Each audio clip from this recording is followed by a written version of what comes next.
Ayo simpan hartamu di langit. Infak dan sodakoh Bank Syariah Indonesia, nomor rekening 10352082887. Bank Muamalah, nomor rekening 301021555 atas nama Yayasan Khalid Basalamah. Jazakumullahu khairan. Assalamualaikum warahmatullahi wabarakatuh.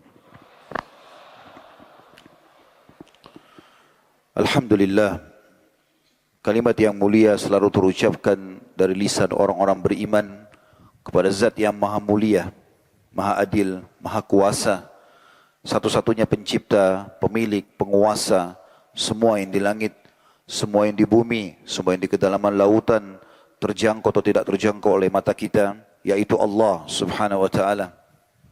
Dan sebagai orang yang beriman, kita sangat yakin kalimat Alhamdulillah adalah kalimat penghubung antara kita dengan Sang Pencipta Allah, yang dengan kalimat ini kalau diucapkan dengan tulus, maka segala kebutuhan kita akan dipenuhi olehnya, karena Allah telah menjadikan kalimat Alhamdulillah sebagai kalimat berterima kasih atau bersyukur kepadanya. Maka jadilah sosok muslim yang selalu membasahi lidah dan bibirnya dengan kalimat ini.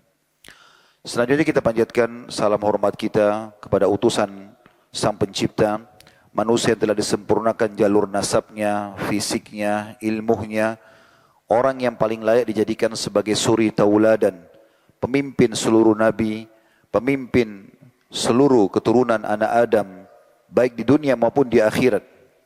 Manusia yang telah Allah janjikan dengan mengucapkan satu kali salam hormat kepadanya, akan dibalas oleh Allah dengan 10 kali rahmat. Dan rahmat Allah sangat luas, meliputi segala sesuatunya. Baik itu tertambahkannya nikmat ataupun mendapatkan solusi dari permasalahan-permasalahan. Andai saja Allah Maha Pencipta atau Sang Pencipta memberikan kepada kita dengan 10 kali salam hormat ini, satu rahmat saja sudah cukup. Bagaimana dengan mengucapkan satu kali salam hormat, diberikan 10 rahmat? Maka sangat wajar sebagai orang yang beriman, sebagai tanda patuh kepada Allah dan juga berterima kasih kepada manusia terbaik ini, kalau kita selalu mengucapkan salawat dan taslim kepada Nabi besar Muhammad sallallahu alaihi wa ala alihi wa sahbihi wasallam. Pertama-tama saya mengajak diri saya dan teman-teman sekalian untuk mengikhlaskan niat kita, karena tidak ada amal yang diterima oleh Allah kecuali yang ikhlas. Dalam sebuah hadis qudsi, hadis sahih, kata Nabi SAW, Allah berfirman, aku adalah sebaik-baik sekutu. Semua yang dipartnerkan bersamaku, maka aku akan berikan kepada sekutuku. Dalam hadis yang lain, juga hadis sahih, ada seorang sahabat mengatakan, ya Rasulullah, boleh enggak orang berjihad karena Allah juga diikutkan untuk reputasi, sekaligus untuk terkenal, dikenang, dijunjung, dipuji dan dipuja? Maka kata Nabi SAW, tidak bisa. Terus saja sampai 3 kali orang itu mengulangi, maka Nabi SAW mengatakan tidak bisa. Siapapun yang mempartnerkan Allah dengan makhluknya, maka tidak akan diterima. Teman-teman hadir di masjid ini, tentu niatnya baik, ingin mendatangi rumah Allah Subhanahu wa Ta'ala, dan juga untuk mendengarkan ilmu, maka ini niat yang baik, harus murni karena Allah. Bukan karena diajak oleh teman, bukan hanya sekedar mau tahu, ramai atau tidak, bagus atau tidak yang disampaikan. Dan dalam majelis ilmu tidak perlu melihat siapa yang menyampaikan, tapi apa yang disampaikan. Andai saja disampaikan itu benar, qala Allah, qala Rasul alaihi salatu wassalam, maka kita terima. Maka ini penting untuk kita mulai majlis kita dengan keikhlasan. Selanjutnya saya mengucapkan jazakumullahu khairan, jazakumullahu khairan, jazahumullahu khairan kepada Pak Bupati dan seluruh jajarannya, ya, seluruh pejabat pemerintahan Kabupaten Goa atas kesempatan yang diberikan ini, dan juga seluruh teman-teman kaum muslimin dan muslimat yang hadir di sini. Semoga ini menjadi tambahan pahala kita di sisi Allah Subhanahu wa Ta'ala. Saya yakin saya jauh-jauh datang dari Jakarta, dan Anda juga jauh-jauh meninggalkan rumah, mungkin ada di sini yang dari luar kota Goa ataupun Makassar, itu pasti karena berharap sesuatu yang kita bisa dapatkan, yaitu ilmu. Maka ini sebuah ibadah yang sangat baik, dan tidak akan terjadi terlaksana majelis ilmu yang mulia kecuali kita sama-sama mengikhlaskan niat. Kejar pahalanya saudaraku seiman. Kejar pahalanya. Kata Nabi SAW, siapa yang keluar ikhlas untuk menuntut ilmu, maka dia seperti mujahid di jalan Allah. Kata Nabi SAW dalam hadis yang lain, siapa yang keluar ikhlas menuntut ilmu, maka dia akan mendapatkan pahala haji yang lengkap. Ini bukan main-main. Ini bukan hanya sekedar meramaikan masjid. Hanya tes saja atau testimoni atau seremoni saja. Tapi untuk mengetahui apa yang sedang Sang Pencipta perintahkan kepada kita sehingga kita terapkan dalam kehidupan kita. Semoga ini semua menjadi tambahan amal soleh buat kita semua. Dan semoga semua yang hadir di sini, yang mengikuti acara ini, baik langsung secara offline ataupun dari medsos, dan ataupun nanti siaran ulang di saat kami sudah mengangkatnya insya Allah di medsos, semuanya hajat-hajatnya dikabulkan oleh Allah Subhanahu Wa Taala. Semua dosanya diganti oleh Allah menjadi pahala. Dan semoga Allah satukan kita semua di surga firdausnya tanpa hisab. Semuanya disatukan dalam majlis ilmu yang mulia ini. Baik, saya akan mulai teman-teman sekalian. Setelah saya mempertimbangkan kira-kira materi apa yang dipilih, saya melihat ada satu fenomena yang sering kita lalui setiap hari, setiap saat. Bisa kita katakan setiap saat, karena di saat orang ngantuk, orang akan lakukan perbuatan ini, yaitu tidur, atau memang setiap harinya, baik di siang ataupun di malam hari. Tapi yang dipastikan malam hari seperti ini, kita akan melalui satu tanda-tanda kebesaran Allah, yaitu tidur. Tapi karena seringnya kita melakukan perbuatan ini, kita tidak melihat tanda-tanda itu. Dan pada kesempatan ini, kita akan coba mengorek lebih dalam mutiara-mutiara dan hikmah dari kekuasaan Sang Pencipta pada tidur itu sendiri. Kita akan mulai teman-teman sekalian dengan firman Allah Subhanahu Wa Taala. Saya berharap teman-teman membuka, kalau bisa membuka Al-Quran di handphonenya. Surah Ar-Rum, surah nomor 30 dalam Al-Quran, ayat 23. Surah Ar-Rum, ayat 23. Perhatikan bagaimana Allah memang menjadikan tidur yang selalu kita lakukan setiap harinya, itu adalah tanda-tanda kebesaran. Berbunyi, A'udzubillahi minasyaitonirrajim. Wa min ayatihi manamukum bil-laili wan-nahari wabtiga'ukum min fadli. Inna fi dzalika laayatin liqaumin yasma'un. Artinya, dan di antara tanda-tanda kebesaran Sang Pencipta Allah, bukti kalau Dia ada, adalah tidur kalian di malam hari. Dan juga di siang hari pada saat kalian beraktivitas mencari karunia-Nya, mencari rezeki. Sesungguhnya pada yang demikian itu terdapat tanda-tanda kebesaran Allah bagi kaum yang mau mendengarkan. Jadi memang kita bukan hanya sekedar membahas, mungkin ada yang melihat judul kita di flyer, lalu mengatakan bahasan tentang tidur, apalagi modelnya seperti tablik akbar seperti ini, apa perlu dibahas? Maka jawabannya iya. Karena ini fenomena sesuatu yang sering kita lakukan dalam keseharian. Dan ini tanda-tanda kebesaran Allah. Terlebih lagi ada sebuah hadis, saudaraku seiman. Hadis ini disebutkan oleh Syekh Al-Albani dalam silsilah hadis sahih nomor 1087, di mana Nabi SAW bersabda, "An-naumu akhul maut." Tidur itu saudaranya kematian.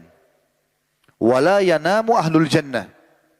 Dan penghuni surga tidak akan pernah tidur, karena mereka akan merasakan nikmat abadi. Apa maknanya sabda Nabi SAW ini? Setiap kali kita mau tidur teman-teman, itulah sebenarnya tanda-tanda kematian kita.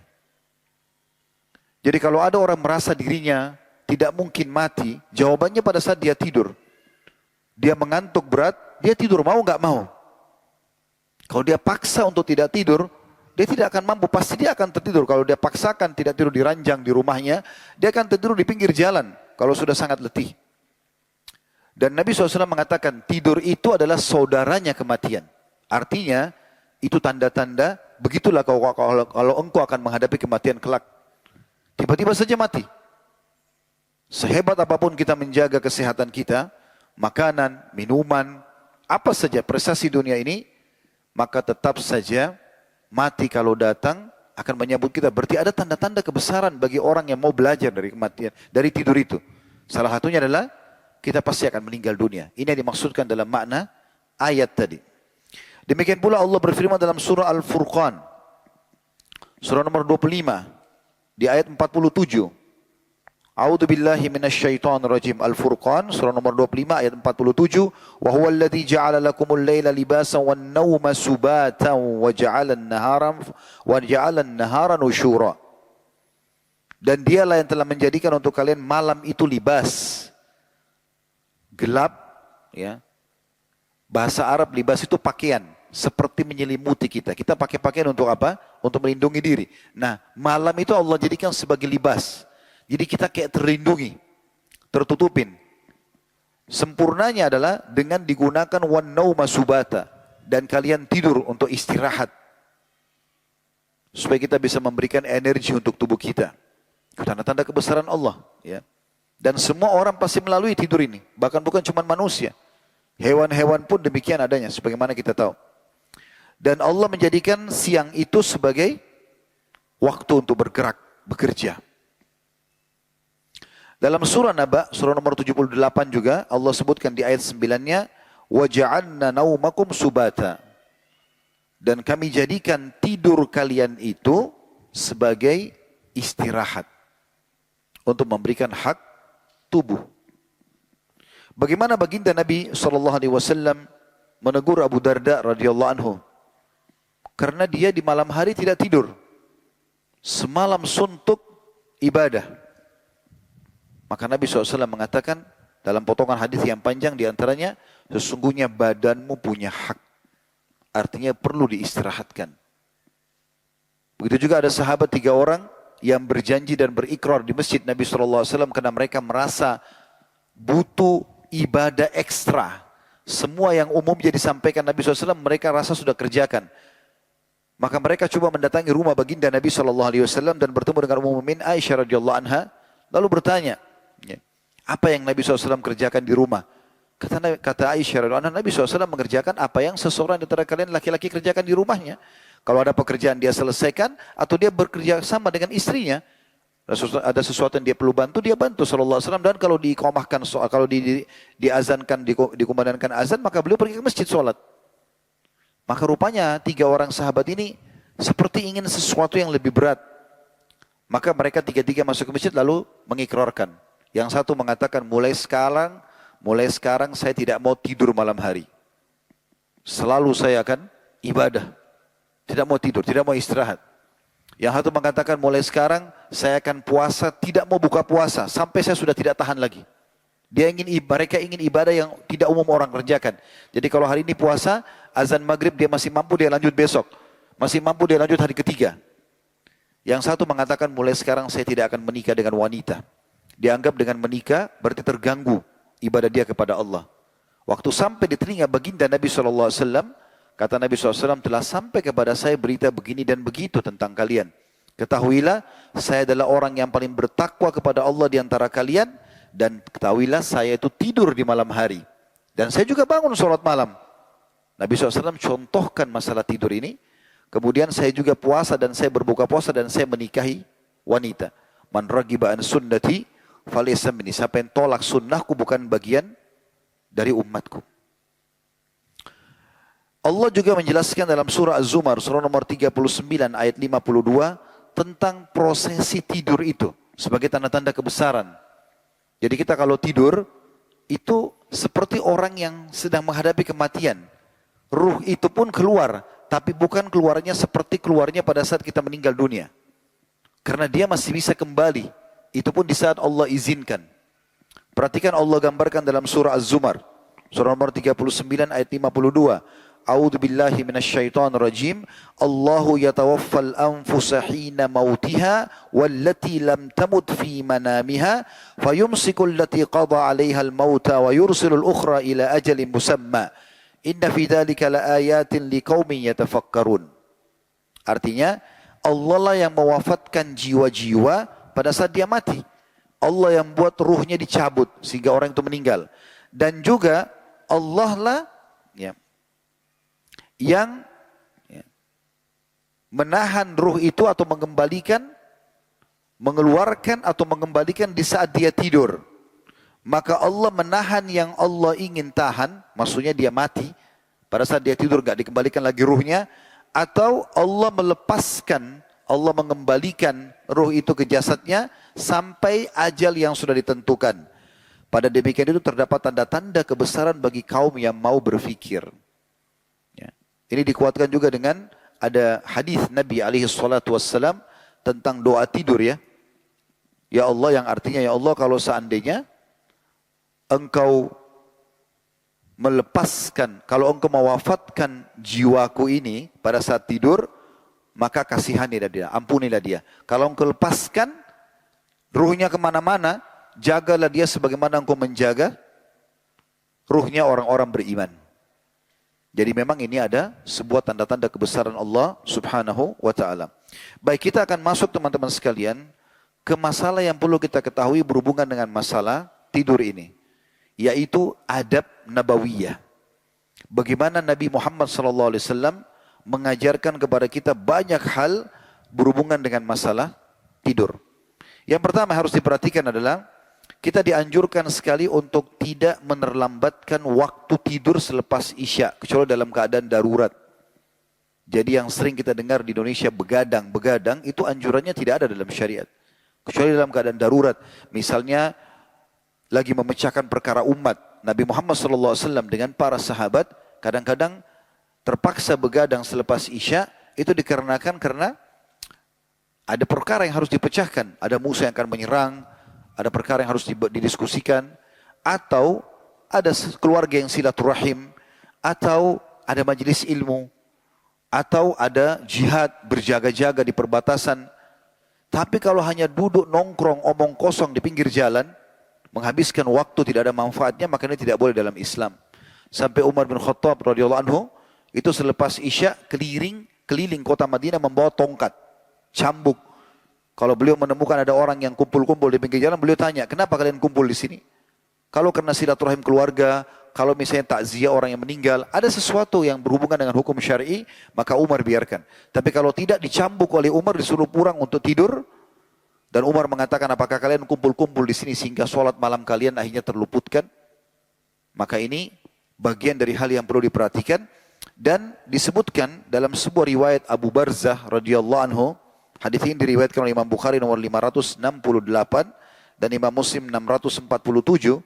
Anna Nabiya sallallahu alaihi wasallam yakrahu an-nauma qabla salatil isya'i wal haditha ba'daha.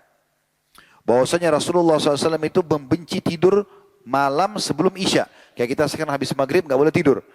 Karena kalau kita tidur nanti kebablasan lewat Isya'nya. Tetapi Nabi SAW membenci juga berbincang-bincang yang tidak bermanfaat setelah Isya. Kalau sudah tidak ada manfaatnya, beliau tidur. Istirahat. Dan kita sudah tahu, kalau sini ada teman-teman medis yang hadir tentu tahu tentang masalah itu. Tidur istirahat di malam hari itu justru manfaatnya besar. Ya. Ditemukan ada penelitian, kalau orang yang tidur istirahat tepat waktu di malam hari, cukup di awal malam seperti habis Isya, dan dia bangun di sepertiga malam. Kalau kita jam 2 tidur bangun untuk sholat malam, ini waktu yang paling bagus untuk kesehatan. Sampai mungkin orang-orang yang punya penyakit jantung, stroke, biasanya di waktu-waktu tengah malam sebenarnya dibangunkan untuk jalan bergerak-gerak. Dia di halaman rumah sakit supaya mereka tidak kena stroke di waktu-waktu itu. Jadi ini ada tanda-tanda kebesaran di sini. Makanya Nabi SAW mengingatkan masalah itu. Dan Abu Daud, Imam Abu Daud yang menulis Sunan Abu Daud, menulis bab khusus judulnya Bab Nahi Anis Samr, atau larangan begadang tanpa ada hajat. Yang kedua, hendaklah seseorang pada saat mau tidur itu selalu dalam keadaan suci, berwudu. Ini jangan dianggap remeh teman-teman. Wudu seperti wudu sholat. Mulai malam ini rutinkan. Karena ada hadis yang sahih menjelaskan masalah itu. Ya. Kata Rasulullah SAW, hadis ini diriwayatkan At-Tabarani, "Tahhiru hadhil ajsada tahharakumullah." Sucikan dan bersihkan jasad-jasad kalian ini, niscaya Allah akan mensucikan kalian. Maksudnya sucikan dari dosa-dosa, ya. Fa innahu laisa 'abdun yabitu tahiran illa bata ma'ahu malakun fi syi'arihi wala yanqalibu sa'atan minal laili illa qala Allahumma ighfir li 'abdika fa innahu bata tahira. Nabi SAW mengatakan bersihkan jasad kalian, maksudnya dengan wudu, ya, dengan mandi, juga dengan bertaubat kalau dari sisi dosa-dosanya. Jika seseorang, karena semoga Allah sucikan diri kalian, jika seseorang hamba tidur dalam kondisi suci, maksudnya berwudu, maka malaikat akan bersama di dalam pakaiannya. Bagaimana Allahu alam? Tapi malaikat Allah titipkan bagi setiap orang yang wudu sebelum tidur. Dan malaikat tidak berpaling sesaat pun di malam itu, ya, kecuali berdoa kepada Allah Ta'ala yang mengatakan, ya Allah ampunilah hambamu ini, sebab ia tidur dalam keadaan suci. Atau tidaklah seorang hamba yang tidur tadi dalam kondisi bersuci, bergerak kanan ke kiri dalam kondisi tidur kita tidak sadar. Tapi setiap kali kita bergerak, malaikat selalu mengatakan, ya Allah ampuni dia karena dia tidur dalam keadaan suci. Dalam riwayat yang lain dikatakan, ya, siapa yang tidur dalam keadaan suci, kalau dia meninggal, meninggal di atas fitrah, di atas Islam. Dipastikan dia di atas Islam. Di dalam hadis Abdullah bin Umar radhiyallahu anhu bahwasanya Rasulullah SAW bersabda, man bata tahiran bata fi syi'arihi malak falam yastaykid illa qala al malak Allahumma ighfir li 'abdika fulan fa innahu bata tahira. Barang siapa yang tidur dalam keadaan suci, maka malaikat akan bersamanya di dalam pakaiannya. Dia, orang yang tidur ini, tidak akan bangun hingga malaikat mendoakan dia sambil mengatakan, ya Allah ampunilah hambamu fulan ini karena ia tidur dalam keadaan berwudu. Hadis sahih diriwayatkan oleh Ibnu Hibban. Al-Hafidh Ibnu Hajar, seorang ulama rahimahullah, berkata atau menjelaskan beberapa keutamaan berwudu sebelum tidur. Ada banyak manfaat dari berwudu sebelum tidur, kata beliau. Di antaranya, orang itu tidur dalam keadaan suci agar ketika kematian menjemputnya, dia berada dalam keadaan sempurna. Dari hadis ini juga terdapat pelajaran agar kita dapat selalu menyiapkan diri menghadapi kematian dengan mensucikan hati, karena kesucian hati lebih diutamakan daripada kesucian badan. Ini perkataan Ibnu Hajar rahimahullah, dan beliau mengatakan lebih ditekankan lagi untuk orang yang sedang berhadath, terutama dalam keadaan junub. Kalau orang sudah berumah tangga, mereka hubungan biologis, boleh enggak tidur kalau belum mandi? Boleh, tapi dianjurkan berwudu terlebih dahulu agar bisa kembali segar, atau kalau dia ingin sempurna dia mandi sekaligus sehingga dia bisa tidur dalam keadaan suci dan dari semua hadath. Kemudian di antara manfaat wudu ini untuk mengundang mimpi yang baik.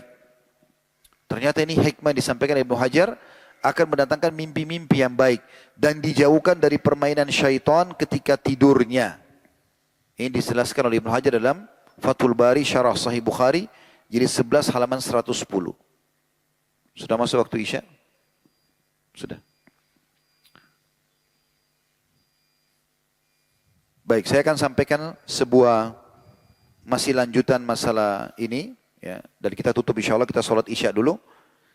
Anjuran Nabi SAW dalam keadaan berwudu itu juga dengan tidur balik sisi kanan. Ini jangan dianggap remeh, balik sisi kanan. Dan meletakkan telapak tangan kanan di bawah pipi kanan. Serta membaca doa, nanti akan banyak doa-doa kita sebutkan insyaAllah. Allahumma aslamtu wajhi ilaik.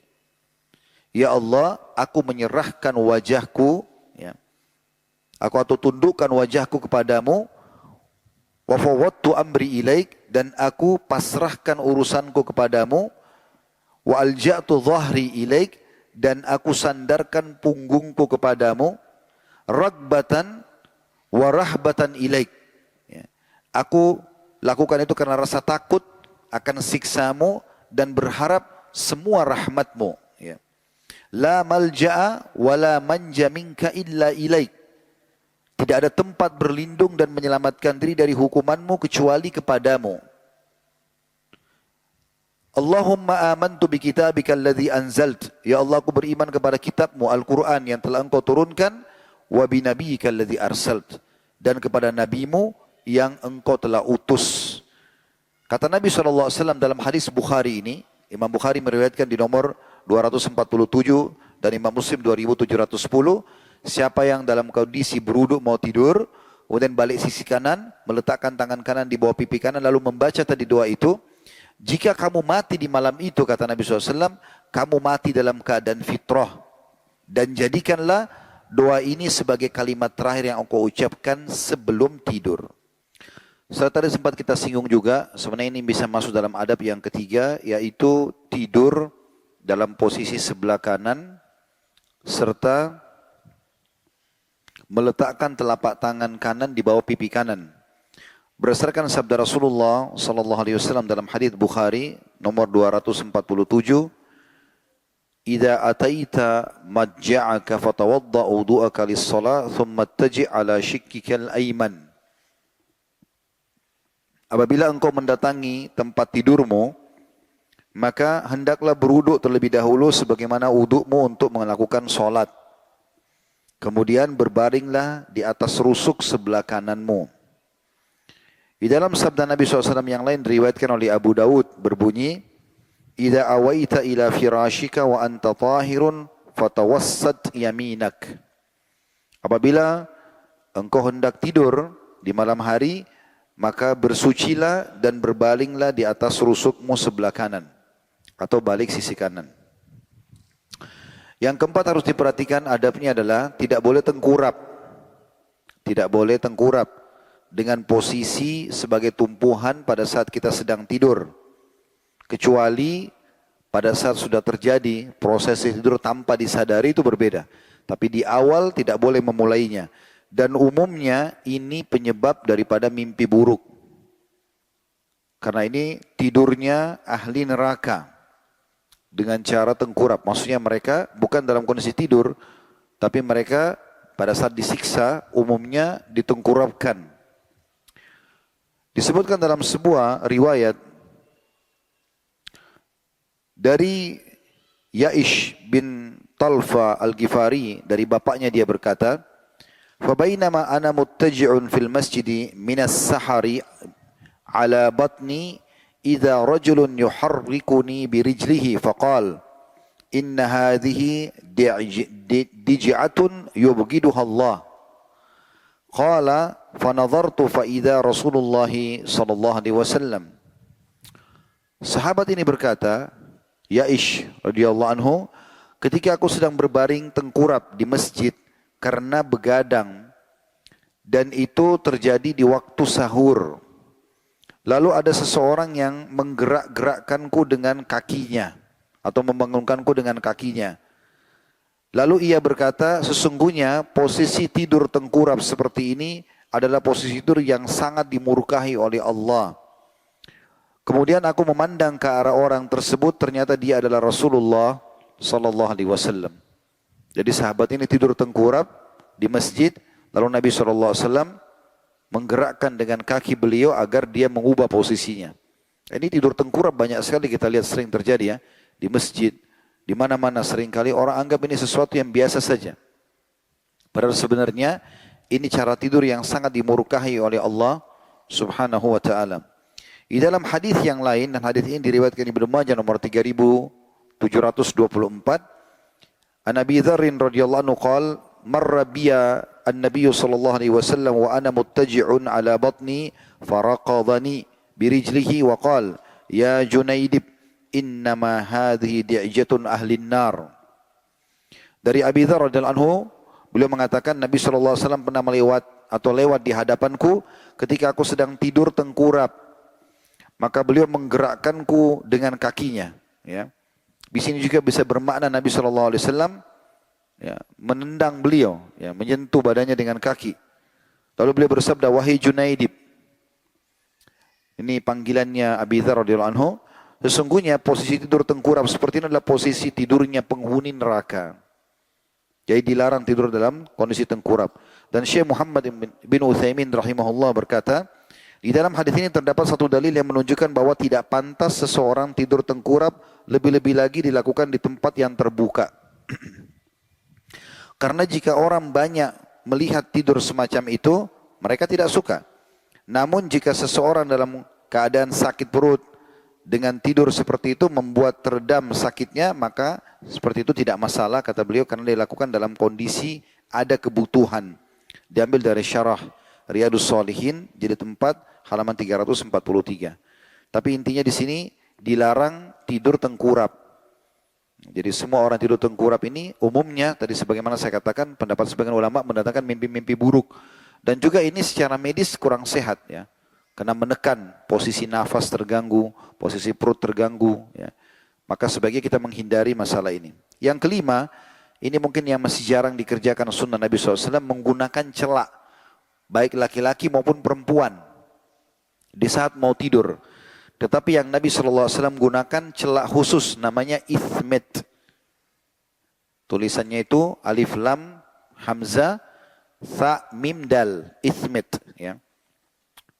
Mungkin kalau sekarang karena umroh belum dibuka, semoga Allah mudahkan satu waktu insya Allah. Kalau ada yang berangkat ke sana bisa pesan. Ya. Dia ada dua jenis, ada yang har, panas, ada yang barid, dingin. Ada tulisannya begitu biasanya. Nah kalau yang panas ini biasa dipakai oleh orang-orang di Timur Tengah di musim dingin.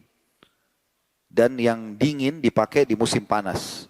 Tapi intinya Nabi SAW menganjurkan, kalau kita belum mempunyai celak ini, jenis ithmet ini, kita boleh gunakan celak yang lain.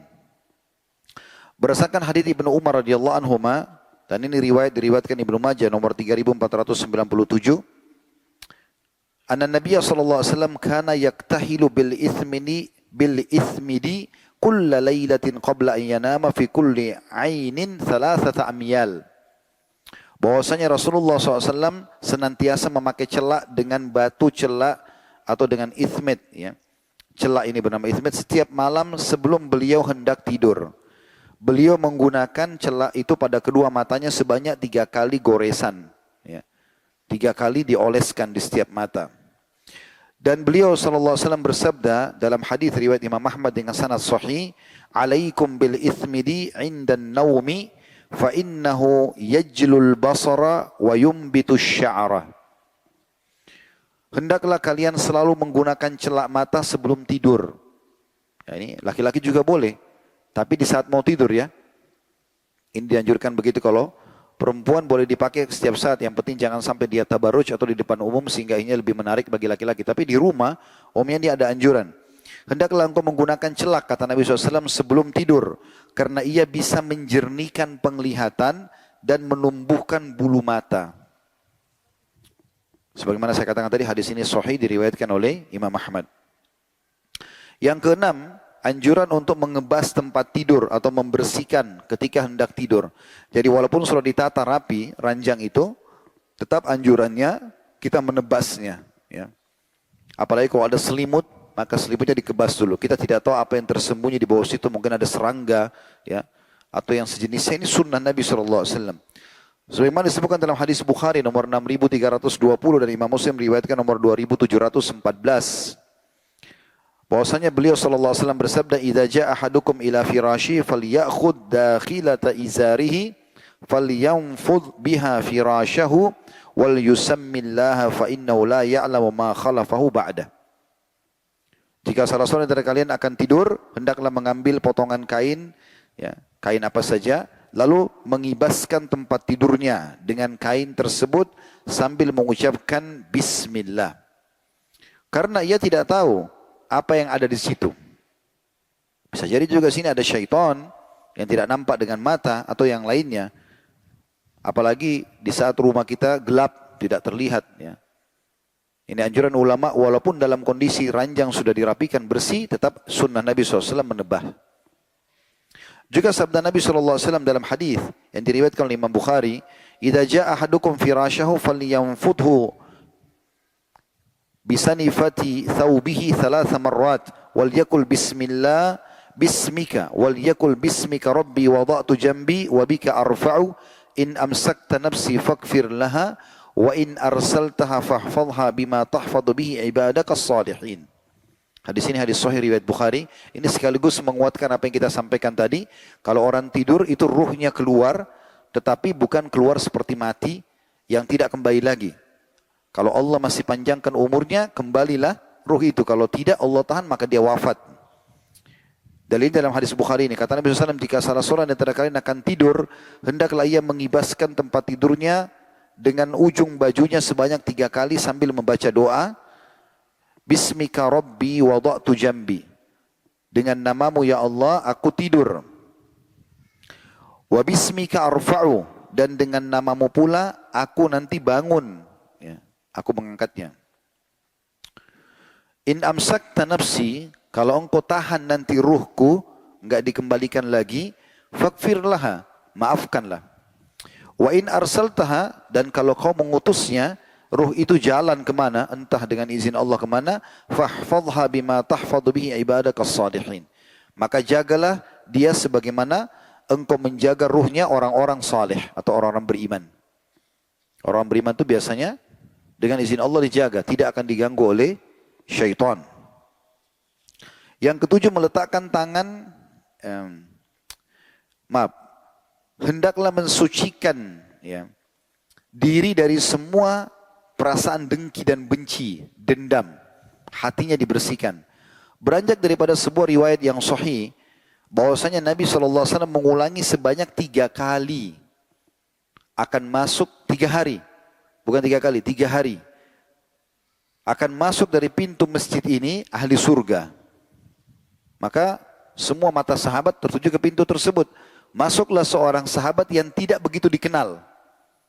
Tidak meriwayatkan hadis, jarang ngobrol sama orang-orang. Tapi Nabi bilang dijamin masuk surga. Lalu orang itu masuk, orang semua sholat. Sebagian sahabat berpikir mungkin ini jaminan buat dia, sudah selesai. Tapi rupanya Nabi SAW ulangi lagi besok. Akan masuk dari pintu ini ahli surga. Ternyata masuk orang yang sama, sampai 3 hari. Akhirnya salah satu sahabat, seingat saya Abdullah bin Mas'ud radhiyallahu anhu, bertamu ke rumah itu lalu bertanya, apa sebabnya gitu. Tentu ceritanya cukup panjang, dia nginap di rumahnya segala macam. Dan dia memperhatikan ibadah orang ini sepertinya biasa saja gitu. Apa yang dikerjakan orang itu Abdullah bin Mas'ud kerjakan. Maka kemudian ditanya, apa sebenarnya yang kau lakukan sampai Nabi SAW jamin untukmu surga? 3 hari berturut-turut. Dia bilang, kalau itu yang kau tanyakan, maka aku tidak pernah menutupkan mata, memejamkan mataku di malam hari kecuali aku sudah bersihkan hatiku dari seluruh kebencian kepada muslimin. Jadi walaupun orang berbuat jahat, kita tidak membencinya. Ini untuk membersihkan hati kita. Urusan dia kita serahkan kepada Allah. Sejahat apapun dia, biarkan Allah yang mengambil alih hukumannya. Tidak usah kita habiskan waktu untuk itu. Coba resep ini teman-teman, ini resep luar biasa. Membantu sekali kita untuk tidak perlu, ya, dongkol, sakit hati. Karena setiap orang berbuat jahat, ya sudah kita kembalikan urusan sama Allah. Kita tetap beraktivitas seperti biasa. Anggap tidak terjadi apa-apa gitu. Maka itu akan sangat memudahkan kita untuk melalui kehidupan. Bukan berarti kita menganggap remeh. Boleh kita laporkan ke aparat. Boleh saja. Ya. Tetapi untuk kita balas dendam dengan kita menonjoknya, kita membunuhnya, ini semua tidak ada dalam syariat Islam. Dan selalu didahulukan kita memaafkan. Sering kami sampaikan dalam beberapa tablik akbar yang lalu-lalu, mungkin teman-teman yang biasa hadir tidak asing dengan penjelasan ini, saya mengatakan kalau seandainya ada orang berbuat jahat dengan kita, perintah pertama syariat adalah memaafkan. Kita disuruh maafkan. Orang ghibah, orang fitnah, orang apa saja, antara kita sama Allah kita maafkan dia. Tapi bukan di depan dia. Perintah Allah begitu. Itu ada pahala sendiri. Dia tidak akan lepas dari hukuman sampai terjadi 2 hal. Kita memaafkan di depan dia, mengatakan saya sudah maafkan kamu, bakal lepas dari hukuman, atau memang dia yang minta maaf. Jadi kalau ada yang mengatakan, kalau saya maafkan dia antara saya sama Allah, berarti dia tidak akan dihukum. Enggak, Allah punya cara menghukum dia. Tapi kita supaya tidak sakit hati, maka kita melepaskan semua itu kepada Allah Subhanahu wa taala. Dan ini juga resep awet muda. Karena orang dengan begini tidak mudah dongkol. Baginda Nabi SAW itu teman-teman sekalian tidak pernah menanamkan kebencian. Waktu masuk ke kota Mekah, yang paling beliau benci, sebenarnya di sini tanda kutip ya, maksudnya di sini benci perbuatannya. Nabi sampai diperintahkan oleh Allah SWT diizinkan untuk membunuh 10 orang. Di antaranya itu adalah pembunuh pamannya, Wahsy, yang menyuruh, yang memberikan hadiah Hindun, istrinya Abu Sufyan, ya. Ada Abdullah bin Abi Syarah, ini orang sepupunya Uthman bin Affan yang pura-pura masuk Islam, nulis wahyu, kemudian dia murtad. Lalu dia bilang semua yang saya tulis itu kedustaan. Ini ada beberapa orang yang lurus. Kata Nabi SAW, ini 10 orang, diantaranya 3 orang tadi yang saya sebutkan itu, tentu nama-nama banyak. Cuman 2 yang terbunuh, yang sisanya Nabi SAW maafkan. Ada cerita masing-masing, tapi 3 orang ini akan coba kita kasih gambarannya. Nabi SAW mengatakan 10 orang ini, jangan ada yang dibunuh di Mekah. Siapa yang masuk ke Masjid Haram aman, siapa yang masuk ke rumahnya Abu Sufyan aman, siapa yang tutup pintu rumahnya aman. Yang di pinggir jalan nggak aman. Bisa dihukum oleh pasukan muslimin. Kecuali 10 orang ini. 10 orang ini kalau kalian temukan, biar mereka sedang bergantung di kiswahnya Ka'bah, bunuh juga. Karena jahatnya dengan Islam dulu. Tapi subhanallah, perhatikan bagaimana Nabi SAW bersikap. Pada saat beliau mengumpulkan wanita-wanita Mekah setelah membebaskan kota Mekah, sudah dikuasai Mekah pada saat itu, mengingatkan mereka tidak boleh berzina, mereka tidak boleh lagi bunuh anaknya setelah mereka masuk Islam. Rupanya Hindun, istrinya Abu Sufyan, yang menyuruh mutilasi, motong hidungnya Hamzah, membelah dadanya, sampai Nabi SAW waktu lihat jenazahnya Hamzah menangis terisak-isak. Kata Umar bin Khattab, saya belum pernah lihat Nabi menangis seperti itu. Karena sedihnya melihat kondisinya gitu. Bukan cuma sekedar mati, tapi seperti itu penghinaan yang terjadi. Dan itu yang perintahkan Hindun. Maka Nabi SAW waktu mengingatkan, tidak boleh kalian begini, tidak boleh kalian begitu. Para wanita yang datang membaiat Nabi SAW. Mereka masuk Islam dan berikan janji setia. Waktu Nabi bilang, dan kalian tidak boleh berzina wahai para wanita. Rupanya di dalam kelompok wanita itu ada Hindun, dia sembunyi pakai cadar. Dia takut dibunuh, dia sudah dengar. Dia termasuk dari 10 orang harus dibunuh. Maka karena dia tidak tahan, dia ngomong. Karena di Mekah dulu, wanita yang bebas, maksudnya bukan budak, itu tidak akan berzina. Maka dia bilang, ya Rasulullah, apakah wanita bebas bisa berzina? Maka kata Nabi SAW, Hindun, Nabi tahu. Langsung dia bilang, asyhadu an la ilaha illallah wa anna Muhammad Rasulullah. Dia tahu dengan syahadat dia bisa selamat. Maka begitu dia syahadat, padahal ini orang pembunuh pamannya Nabi. Dan waktu Abu Sufyan masuk Islam, di malam penyerangan kota Mekah itu, Abu Sufyan masuk menyuruh masyarakat Mekah menyerahkan diri. Percuma pasukan Islam sudah depan pintu gerbang Mekah. Hindun bilang, jangan percaya orang ini, suaminya. Bunuh saja dia. Saking bencinya dengan Islam. Tapi waktu dia syahadat, Nabi SAW senyum dan menyambut keislamannya. Coba bagaimana akhlak Nabi SAW, bukan diikuti dengan dendam. Karena sebenarnya dalam Islam kita dianjurkan membenci sikap dan perbuatan seseorang yang salah. Kalau dia mencuri, dia menggibah, dia memfitnah, yang kita benci sikapnya. Kapan dia taubat, dia meninggalkan kesalahan itu, maka selesai. Ada orang non-muslim perangi Islam, tapi setelah itu dia syahadat. Kita tidak perlu kenang lagi masa lalunya. Sekarang dia. Di sebelah Anda mungkin ada orang dulu teman SMA, dulu pemabuk, nakal, segala macam. Tapi sekarang dia sudah sholat di masjid, dia sudah tutup aurat, dia sudah ubah keadaannya, sudah hijrah. Kita nggak kenang lagi masa lalunya. Begitu Islam. Karena yang sedang kita soroti bukan fisik, tapi sikapnya. Nah ini poin juga penting untuk diterapkan dalam kehidupan kita. Dan ini anjuran setiap malam pada saat mau tidur. Untuk tidak boleh kita dendam dengan orang. Kembalikan urusannya kepada Allah Subhanahu wa ta'ala. Ada orang subhanallah kadang-kadang kena perkara kecil saja. Cekcok sama temannya, bertahun-tahun dia dendam. Dongkol hatinya. Kenapa seperti ini? Akhirnya tua sebelum waktunya. Baru umur 30 tahun, 40 tahun sudah keriputan, sudah uban banyak, sudah segala macam. Kenapa perkara? Nabi SAW meninggal itu, di umur 63 tahun, cuma ada 3 lembar rambut putihnya. Di jenggot beliau ataupun di kepala beliau SAW. Tidak disebutkan di jenggot beliau. Semuanya hitam tetap, normal, biasa. Karena Nabi SAW tidak pernah dendam. Tidak pernah diikuti dengan dendam. Beliau tahu ada Tuhannya Allah yang mengawasi semua itu. Ada orang berbuat jahat, Allah tidak akan biarkan dia. Pasti Allah punya cara membalasnya. Tidak usah kita repot-repot menghabiskan energi dan waktu untuk itu. Perhatikan, ini bagian daripada adab setiap kali mau tidur. Lupain sudah perkaranya orang, kita jalan dengan urusan kita. Selama kita nggak salah, jalan saja. Kalaupun kita salah dan sedang disorotin, tugas kita bertobat dan tutupi aib itu. Ambil pelajaran, selesai. Ini cara sederhana. Selanjutnya, yang ke-8 ya, yaitu hendaklah senantiasa evaluasi diri. Kembali melihat amalnya pada hari itu. Bagus nggak?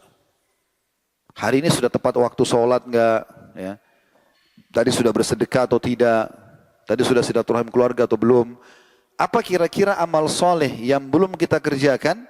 Usahakan besok kita bisa kerjakan. Dan setiap orang muslim wajib bagi dia untuk dia evaluasi dirinya, untuk menjadi orang lebih baik dari yang sebelumnya. Dan kapan teman-teman sekalian kita menyibukkan diri dalam mengerjakan dan mengejar target-target amal soleh, maka dengan sendirinya perbuatan dosa kita akan tinggalkan. Jadi nggak usah khusus mengeluarkan energi potensi untuk tinggalkan dosa, nggak usah. Sibukkan diri dengan amal soleh, maka dengan sendirinya dosa akan ditinggalkan. Dan akhirnya kita menjadi hamba-hamba Allah yang terpilih. Ingat, terbatas sekali umur kita. Kita tidak tahu, setiap orang dari kita sekarang sedang menuju ke liang lahatnya, siapa yang meninggal lebih dulu. Maka orang yang cerdas, orang yang selalu evaluasi dirinya. Dia selalu menghisap dirinya, gitu kan? Makanya Nabi SAW pernah memegang dalam hadis Bukhari, pundak Abdullah bin Umar radhiyallahu anhu, lalu mengatakan, "Kun fid dunya ka'annaka gharibun aw abirus sabil." Jadikan dirimu hai Ibnu Umar di dunia ini seperti orang asing atau cuma orang lewat saja. Maka Abdullah bin Umar faham apa yang Nabi sampaikan dan beliau jabarkan ke kita. Dalam riwayat yang sama langsung bersambung Ibnu Umar mengatakan, "Idza amsayta fala tantadhirus sabah." Jadi seakan-akan Ibnu Umar bilang, yang saya faham dari Nabi sampaikan tadi, jadikanlah dirimu asing di dunia, adalah kalau kau tiba pagi sore hari jangan tunggu pagi hari. Wa idza asbahta fala tantadhirul masa. Kalau kau tiba pagi hari jangan tunggu sore hari. Wa khudh min sihatika limaradik, dan maksimalkan masa sehatmu sebelum kau sakit, wali hayatika qabla mautik, dan hidupmu sebelum kau meninggal. Maka itu bahan evaluasi. Muhasabah. Jangan selalu sibuk dengan keadaannya orang saja. Ada orang begitu, evaluasi tapi bukan diri dia, orang lain. Orang lain terus dicari kesalahannya, dia sendiri nggak pernah lihat aib-aib dirinya. Orang mukmin teman-teman, makin kental imannya, maka makin sering merasa dirinya punya banyak kesalahan. Itu yang terjadi pada para salafus saleh. Mereka jadikan bahan muhasabah diri mereka. Sampai banyak di antara mereka pernah Abdullah bin Abbas radhiyallahu anhu pakai jubah bagus, dia jalan tiba-tiba ada orang lewat tanpa sebab. Abdullah bin Abbas juga tidak kenal orang ini, bukan dari kalangan sahabat setelah Nabi SAW meninggal. Langsung dia mengatakan, kau mentang-mentang sepupunya Rasulullah, kau mentang-mentang begini, mentang-mentang begitu, segala macam hal. Abdullah bin Abbas diam saja. Beberapa muridnya di sebelah sudah jengkel melihat orang ini. Ini orang nggak kenal, nggak salam, nggak apa, terus tiba-tiba mencaci maki, dan siapa Abdullah bin Abbas? Ulamanya para sahabat gitu. Gitu. Maka karena Abdullah bin Abbas diam, mereka diam saja.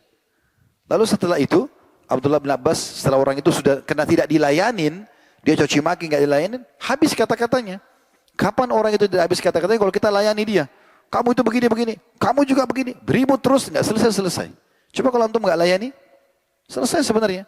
Dia rugi sendiri, kita enggak. Maka setelah selesai kata Abdullah bin Abbas, kamu sudah selesai. Orang itu jadi malu. Dia tundukkan kepalanya, lalu Abdullah bin Abbas buka jubah barunya, dikasih ke orang itu. Sambil dia mengatakan, ambillah ini sebagai hadiah. Dia bilang sama salah satu muridnya, berikan juga dia beberapa dirham.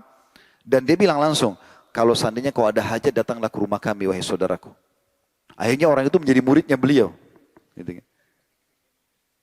Jadi kalau ilmu dan iman sudah tertanam dalam diri seseorang, kita akan temukan orang itu jauh lebih tenang. Bahkan masalah sebesar apapun dia dengan tenang menghadapinya. Tidak perlu selalu evaluasi orang, selalu masalahnya orang yang dicari. Ini mungkin banyak sekali kita bisa di negara kita ya. Selalu orang aja yang disorotin. Dia sendiri punya banyak kekurangan. Tapi orang mukmin selalu muhasabah diri dia. Dan ini dianjurkan setiap kali mau tidur. Ini diantara adabnya.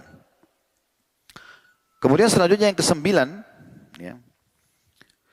Hendaklah segera bertaubat dari dosa-dosa. Ini sebenarnya diambil dari dalil umum. Sabda Nabi SAW. Dalam hadis Bukhari, sungguhnya saya selalu bertaubat dan beristighfar kepada Allah sehari 100 kali. Ya. Dan ini juga diambil dari sebuah penjelasan dalam buku Adab Islamiyah, penulisnya Abdul Hamid bin Abdurrahman As-Suhaibani. Beliau mengatakan di antara hal yang harus dilakukan seorang mukmin pada saat mau tidur adalah bertaubat kepada Allah. Karena berpegang pada hadis Nabi SAW yang sahih, at-taubah tajubu ma qablaha. Taubat akan membersihkan semua kesalahan yang lalu. Berarti dia tidak tutup hidupnya kecuali dia sudah membersihkan dosa-dosanya. Yang ke-10, dianjurkan pada saat dia bangun tidur, tadi kan semua itu mau tidur ya. Maaf, yang ke-10, pada saat dia terkaget di malam hari mau tidur. Sebenarnya yang 10 ini harusnya membaca zikir-zikir mau tidur ya. Tapi zikir-zikir saya terlambatkan nanti di bahasan terakhir. Karena cukup banyak doa yang coba kita nanti akan jelaskan. Satu persatu walaupun ada yang belum Anda hafal. Minimal Anda sudah pernah mendengarkan terjemahan dan maknanya gitu ya. Tapi kita sekarang langkahin masalah zikir mau tidur di terakhir insya Allah. Di poinnya ya, yaitu bagaimana seseorang pada saat terkaget di malam hari. Ya, maka dia dianjurkan atau dia bangun, dianjurkan mengusap wajahnya. Mengusap wajahnya. Ya.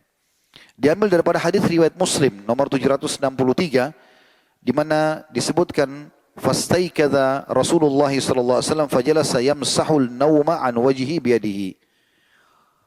Ketika Rasulullah sallallahu alaihi wasallam bangun dari tidurnya, maka beliau pun duduk dan mengusap wajahnya dengan tangannya. Anjuran yang ke-11, bersiwak. Kalau kita pakai sikat gigi ya. Dan itu yang dicontohkan oleh Nabi SAW dalam hadis Bukhari nomor 245 dan 255. Tentu kalau tidak ada siwak, Anda bisa pakai sikat gigi kalau sekarang ya. Ini anjurannya. Dikatakan dalam hadis Hudzaifah radhiyallahu anhu, Hudzaifah radhiyallahu anhu, Rasulullah sallallahu alaihi wasallam kana idza staiqadha min al-laili yashusu fahu bis-siwak. Bahwasanya Rasulullah SAW kalau bangun di malam hari, maka beliau membersihkan mulutnya dengan bersiwak. Awal sekali bangun itu. Ya. Juga dari hadis Aisyah radhiyallahu anha, qalat kunna nu'iddu li Rasulillah sallallahu alaihi wasallam siwakahu wa tahurahu fayab'athuhu Allahu ma sya'an yab'athahu min al-laili fayatasawwaq wa yatawadda thumma yusalli 9 raka'atin la yajlisu fiha illa ats-tsamina. Ummul Mukminin Aisyah berkata radhiyallahu anha, kami selalu mempersiapkan untuk Rasulullah SAW siwak beliau dan air wuduknya pada saat bangun tidur. Lalu Allah Subhanahu wa taala membangunkan beliau dan Allah ya memberikan beliau kesempatan untuk melakukan ibadah di malam hari itu. Lalu beliau bersiwak, wuduk dan solat 9 rakaat. Ini salah satu hadis yang menyebutkan tentang tata cara solat malamnya Nabi SAW ya. Nabi sholat malam kadang-kadang 2 rakaat salam, 2 rakaat salam, ada 4 rakaat salam, baru 4 rakaat salam. Witirnya bisa 2 rakaat salam, 1 rakaat atau 3 rakaat sekaligus tanpa tahiyat pertama. Pernah juga Nabi SAW melakukan seperti ini, perhatikan. Dikatakan dan beliau sholat 9 rakaat, tidak duduk padanya kecuali pada rakaat ke-8. Jadi 8 rakaat sekaligus, tanpa tahiyat kecuali 1 kali. Nah, ini disebutkan dalam riwayat Muslim nomor 746. Dan ini bersiwak ini teman-teman luar biasa ya. Saya sempat membuka dalam bab bersiwak di Sahih Targhib Tarhib tulis oleh Al-Mundhiri dan disahihkan oleh Syekh Albani. Di bab siwak dan hadis itu dihasankan oleh para ulama. Kata Nabi SAW, aku diperintahkan, makna hadisnya, aku diperintahkan untuk bersiwak sampai aku mengira ya ompong, akan ompong. Karena seringnya disuruh bersiwak. Kalau kita kan dalam medis biasanya dianjurkan sikat gigi sehari 3 kali ya. Pagi, siang, malam itu yang biasa kita rekam atau kita ya ingat di benak kita karena ditanamkan. Saya juga waktu kecil seperti itu. Sikat gigi pagi hari pada saat bangun, siang hari habis makan gitu kan. Malam pada saat mau tidur atau kadang-kadang orang cuma 2 kali sehari. Islam memerintahkan puluhan kali bersiwak dalam sehari. Karena ada hadis Nabi SAW yang memerintahkan, kalau aku tidak beratkan umatku, aku akan suruh mereka bersiwak setiap kali mau sholat. Kalau kita sholat sehari 5 kali, berarti sudah 5 kali bersiwak. Itu baru sholat wajib. Ya. Belum sholat sunnah, ada qobliyah subuh, ada qobliyah duhur, ada ba'diyah duhur, ada qobliyah asar, ada qobliyah maghrib, ba'diyah maghrib, qobliyah isya, ba'diyah isya. Itu bisa puluhan kali. Belum duha, belum sholat malam, belum tahiyat masjid. Ya. Jadi kita dianjurkan puluhan kali, termasuk juga pada saat kita bangun tidur. Jadi jangan ragu untuk menggunakan siwak untuk membersihkan diri. Bahkan ya, disebutkan dalam riwayat yang sahih kalau Nabi akhir sunnah yang Nabi SAW jalankan adalah bersiwak. Dalam sebuah riwayat Bukhari, pada saat beliau sudah lemah bersandar di dada Aisyah radhiyallahu anha, maka Abdurrahman bin Abi Bakar radhiyallahu anhu majma'in ini adiknya Aisyah, laki-laki Abdurrahman masuk rumah Nabi, di kamar Aisyah, di kamar Nabi SAW dalam kondisi bersiwak. Maka mata Nabi SAW ke siwak itu. Aisyah pun paham, lalu beliau mengatakan, ya Rasulullah, apakah anda ingin siwak itu? Nabi SAW memberikan isyarat dengan kepala beliau, iya. Maka dimintalah dari Abdurrahman, lalu dipotong bekas mulutnya Abdurrahman, lalu dicacakan untuk beliau, lalu digosokkan di mulut Nabi SAW. Setelah itu beliau mengatakan, Barir Rafiqul A'la, aku akan memilih Tuhanku yang maha tinggi. Lalu beliau wafat SAW. Akhir sunnahnya adalah siwak, ya, membersihkan mulut. Jadi tidak ada dalam Islam itu kita, ya, kalau bertemu dengan orang bawa mulut itu nggak akan pernah ada dalam Islam harusnya. Karena sering kita disuruh bersihkan. Sebagian ulama mengatakan kalau tidak ada siwak itu kan dari pohon arak namanya bahasa Arab. Saya tidak tahu bahasa Indonesianya apa. Kalau tidak ada bisa dari ranting pohon yang lain. Kalau tidak ada baru kita bisa menggunakan sikat gigi. Yang ke-12 kita dianjurkan pada saat bangun istinsar. Istinsar itu maksudnya memasukkan air di hidung dan mengeluarkannya. Ini unik sekali ya. Ternyata syaitan itu pada saat kita tidur, ini bocoran dari Nabi SAW, bertengkar di hidung kita. Bertengkar di hidung kita. Dengarkan hadisnya, dan hadis ini hadis sahih riwayat Bukhari nomor 3295 dan Imam Muslim 238. Kata Rasulullah SAW, "Idza staiqadha ahadukum min manamihi falyastanthir thalathan, fa inna asyaitana yabitu ala khawshumihi." Atau khayshumihi. Khayshumihi, ya, hidungnya. Apabila salah seorang antara kalian bangun dari tidurnya, maka beristinsarlah 3 kali.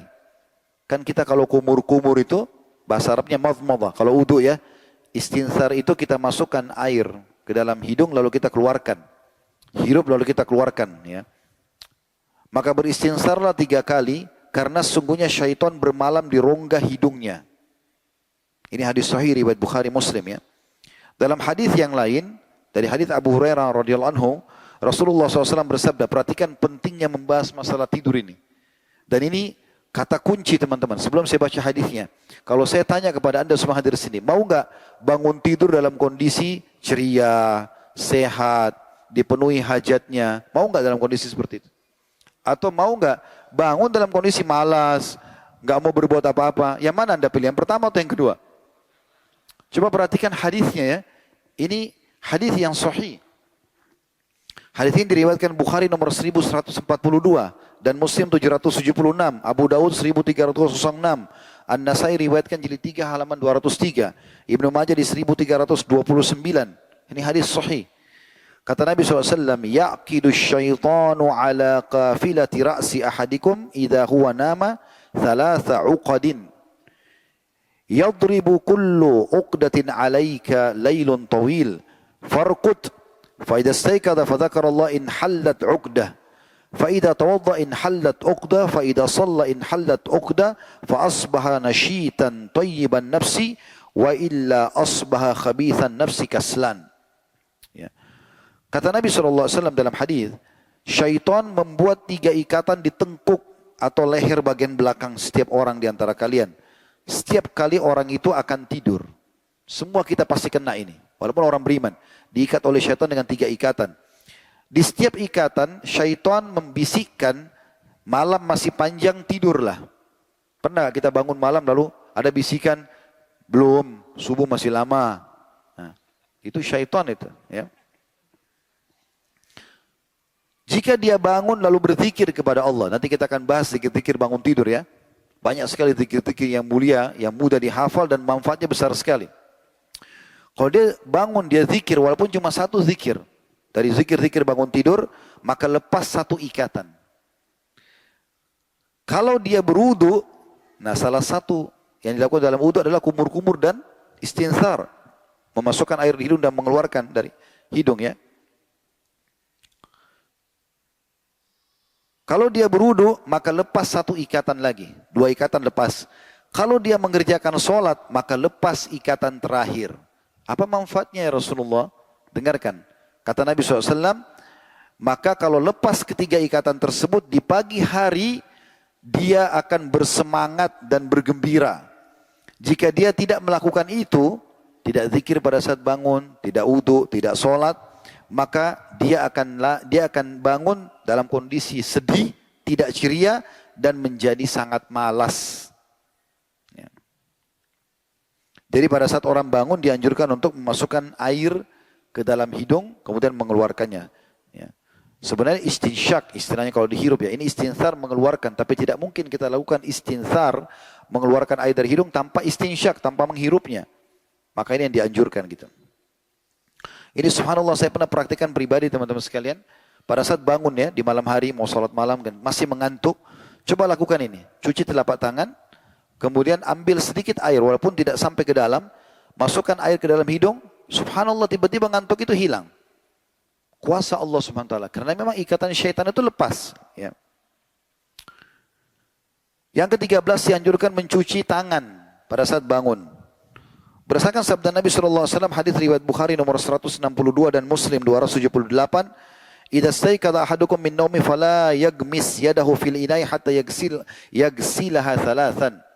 Kalau kalian bangun di malam hari, jangan dia memasukkan tangannya langsung ke dalam bejana.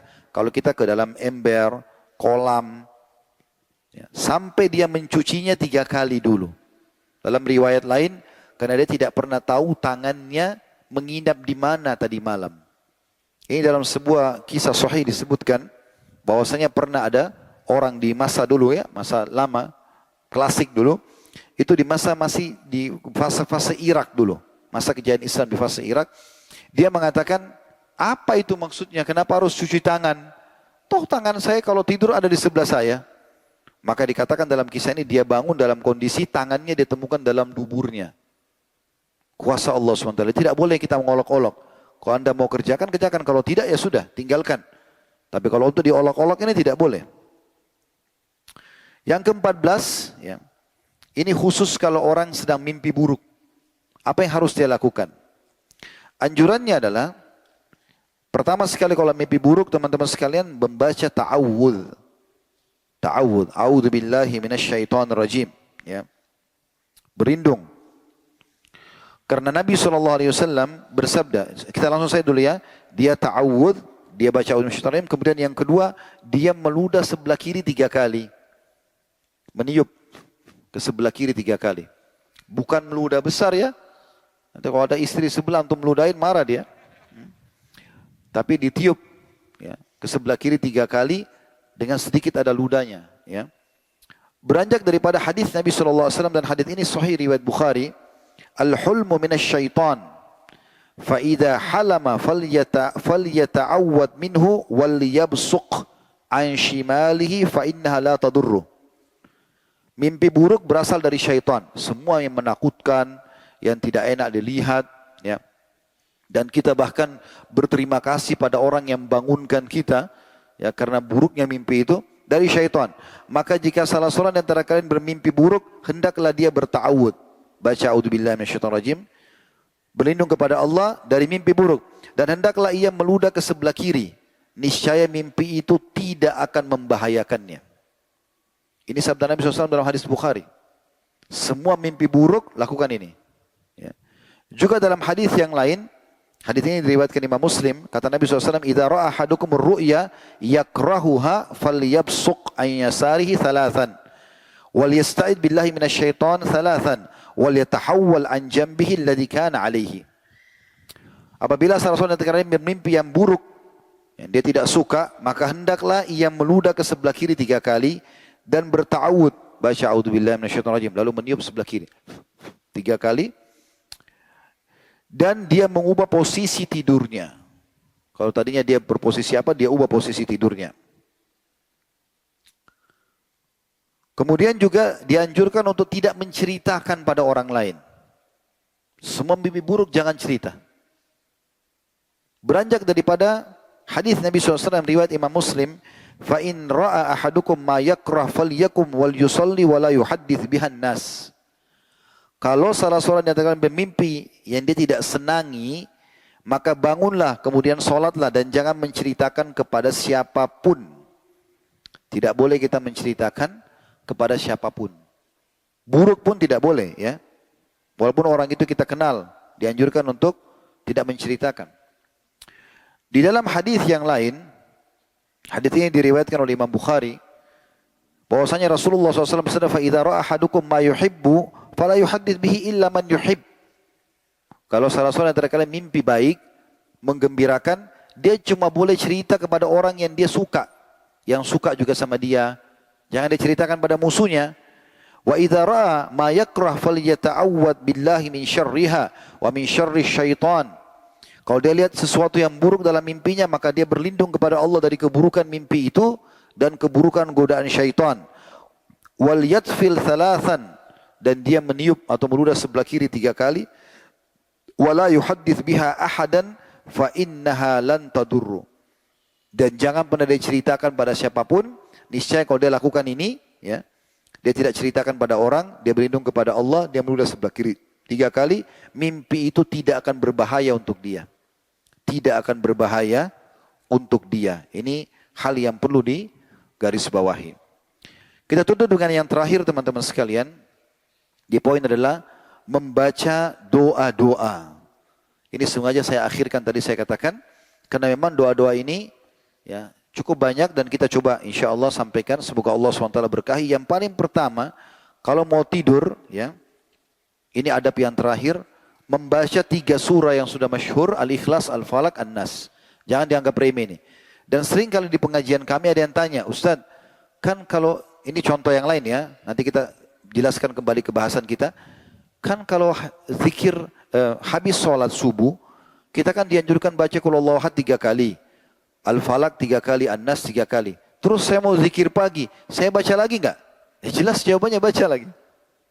Tetap baca lagi karena masing-masing ada anjurannya. Anjuran baca selepas sholat, anjuran baca juga pada saat zikir pagi. Jangan dianggap itu satu.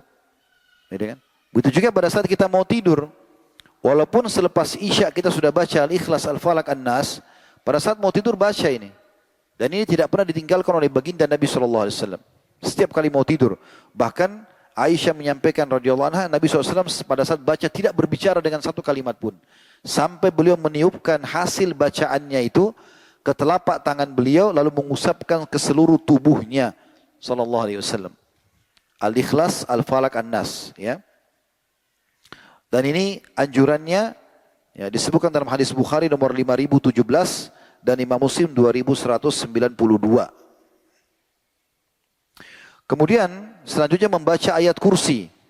Dan tidak boleh diluputkan ini. Selalu baca ayat kursi. Dan kita sudah tahu sama-sama ayat kursi. Cuma dalam sebuah riwayat yang sahih disebutkan. Ya, diriwayatkan Bukhari. Siapa yang membaca ayat kursi sebelum tidur, maka ia akan terus dijaga oleh Allah Ta'ala dan terlindung dari gangguan syaitan sampai pagi hari. Satu ayat. Dalam surah Al-Baqarah ayat 255. Ayat kursi. Kemudian membaca selanjutnya 2 ayat terakhir Al-Baqarah. 285, 286. Amanar Rasulu bima unzila ilaihi sampai akhir ayat. Anjurannya dibaca. Ya. Dan Nabi SAW menyampaikan siapa yang membaca 2 ayat terakhir Al-Baqarah, maka dia akan mendapatkan apa yang dia minta dalam 2 ayat tersebut. Minta diberikan petunjuk, minta dibebankan hal-hal yang dibebankan kepada umat sebelum kita. Sebagaimana Anda bisa baca di terjemahannya, 2 ayat terakhir Al-Baqarah. Dalam riwayat lain, 2 ayat ini akan menjadi pencukup baginya di malam itu. Jadi selamat dari masalah dan juga dia akan selalu dalam keadaan aman dengan membaca 2 ayat ini. Dianjurkan juga membaca surah Sajadah di saat kita mampu membacanya, lengkap ya. Dan juga surah Al-Mulk. Ini 2 surah cukup panjang tapi dianjurkan. Kalau bisa bertahap diterapkan. Lalu selanjutnya dianjurkan baca Al-Kafirun. Dan Al-Kafirun ini dan riwayat-riwayat yang sebelumnya semua diriwayatkan Imam Bukhari, Muslim. Al-Kafirun ini kata Nabi SAW, siapa yang membacanya maka dia dalam keadaan fitrah atau Al-Kafirun ya, adalah penolak kesyirikan. Adalah penolak kesyirikan dibaca pada saat mau tidur. Selanjutnya dianjurkan membaca Bismikallahumma amutu wa ahya. Ya Allah, dengan namamu lah aku mati dan aku hidup. Dan ini sejalan dengan tadi yang kita katakan, kalau tidur itu adalah saudaranya kematian. Jadi pada saat tidur itu kita mati sebenarnya. Dan pada saat kita masih bisa bangun, berarti Allah hidupkan kita kembali. Sudah kita jelaskan tadi, kalau Allah tahan ruh kita berarti tidak akan kembali. Meninggallah dia, wafat gitu. Kemudian ada anjuran membaca. Saya bacakan doanya dulu, walaupun belum dihafal, tapi kita ingin ambil terjemahannya ya. Ini masyhur, kalau Anda baca doa-doa mau tidur atau cari insya Allah di Google cukup banyak artikel menulis. Tapi doa ini mulia. Nabi SAW menganjurkan membaca Allahumma rabbas samawati wa rabbal ard. Wahai Tuhan pencipta pemilik langit dan bumi. Wa rabbal arshil azim. Pemilik singgasana yang agung. Rabbana wa rabba kulli syai'. Tuhan kami dan Tuhan segala sesuatu. Falikal habbi wan nawa. Tuhan ya, yang menciptakan biji-bijian. Wa munazzil wa munzilit Taurat wal Injil wal Furqan. Zat yang menurunkan kitab Taurat, Injil dan Al-Quran. A'udzubika min syarri kulli syai'in anta akhidun binasiyatihi. Aku berlindung kepadamu kepada seluruh keburukan yang engkau pegang ubun-ubunnya. Jin, manusia, hewan-hewan, semua yang Allah pegang ubun-ubunnya bisa diwafatkan oleh Allah. Aku berlindung dari semua keburukan mereka. Allahumma antal awwalu falaysa qablaka syai'. Ya Allah, kau yang awal dan tidak ada sebelummu apapun itu. Wa antal akhiru falaysa ba'daka syai'. Dan engkau adalah yang terakhir dan tidak ada sesudahmu. Wa antal zahiru falaysa fawqaka syai'. Dan engkau pun ya, yang paling unggul dan tidak ada yang mengunggulimu. Wa antal batinu falaysa dunaka syai'. Dan engkau pun ya, yang batin dan tidak ada yang tersembunyi di sisimu. Iqdi anna ad-daina wa agnina minal faqr. Ya Allah, lunasilah utang-utang kami dan selamatkan kami dari kefakiran. Jadi sebenarnya semua tadi panjang lebar memuji Allah SWT, ujung-ujungnya minta pada saat meninggal agar diselamatkan dari hutang. Dalam riwayat lain disebutkan bahwasanya seorang sahabat datang dan berkata kepada Nabi SAW, dia mengatakan, ya Rasulullah, sesungguhnya aku terlilit dengan utang. Ajarkan kepadaku doa yang kalau aku baca, aku akan terbebaskan dari utang itu. Maka Nabi SAW mengajarkan kepada dia. Doanya yang sudah masyhur, Allahumma inni a'udzubika minal hammi wal hazan. Ya Allah, aku berlindung kepadamu dari kesedihan, ya, dari sumpek dan kesedihan. Wa a'udzubika minal ajzi wal kasal. Dan aku berlindung kepadamu dari sifat putus asa dan malas. Wa a'udzubika minal jubni wal bukhul. Dan aku berlindung kepadamu dari sifat pengecut dan pelit. Wa a'udzubika min galabatid din wa qahrir rijal. Dan aku berlindung kepadamu juga dari ya dikuasai oleh orang dan terlilit dari utang, ya. Maka sahabat itu mengatakan, aku pun mengamalkan, maka utangku pun dilunasi oleh Allah Subhanahu wa taala. Kemudian juga ada doa, ya ini yang kita ingin titik beratkan, sebenarnya cukup banyak doanya, tapi doa ini mulia. Kata Nabi SAW, siapa yang terkaget di malam hari, walaupun dia tidak sholat ya, kemudian dia membaca La ilaha illallah wahdahu la syarikalah, lahul mulku wa lahul hamdu wa huwa ala kulli syai'in qadir. Alhamdulillah, subhanallah, wala ilaha illallah wallahu akbar, wala hawla wala quwata illa billahil ali, wala hawla wala quwata illa billah. Allahumma kfirli. Artinya siapa yang kaget di malam lalu dia baca 3 zikir yang digabungkan. La ilaha illallah wahdahu la syarikalah, tidak Tuhan yang berhak disembah kecuali Allah, tidak ada sekutu bersamanya, ya. La ilaha illallah wa la syarika lahul mulku, miliknya kerajaan, walahul hamdu, miliknya puji-pujian, wa huwa ala kulli syai'in qadir, dan dia mampu mengerjakan apapun. Saya yakin teman-teman sudah hafal ini. La ilaha illallah wa la syarika lahul mulku wa lahul hamdu wa huwa ala kulli syai'in qadir. Lalu kemudian membaca zikir yang kedua, alhamdulillah, subhanallah, wa la ilaha illallah wallahu akbar. Kita kan kalau salat baca subhanallah dulu, alhamdulillah, baru Allah akbar kan. Kalau ini terkaget malam hari tidak, alhamdulillah dulu, baru subhanallah, baru la ilaha illallah, baru Allahu akbar. Kemudian baca la haula wala quwata illa billah. Kemudian dia tambah dengan doa Allahumma gfirli. Kata Nabi SAW, kalau dia baca ini, diampuni dosanya yang lalu. Kalau dia berdoa, diterima doanya. Kalau dia sholat, diterima sholatnya. Dengan membaca ini. Jadi kalau kita terkaget malam hari, dengan hanya sekedar membaca ini saja, tidak sholat, tidak apa-apa gitu, maka sudah diampuni dosa kita yang lalu.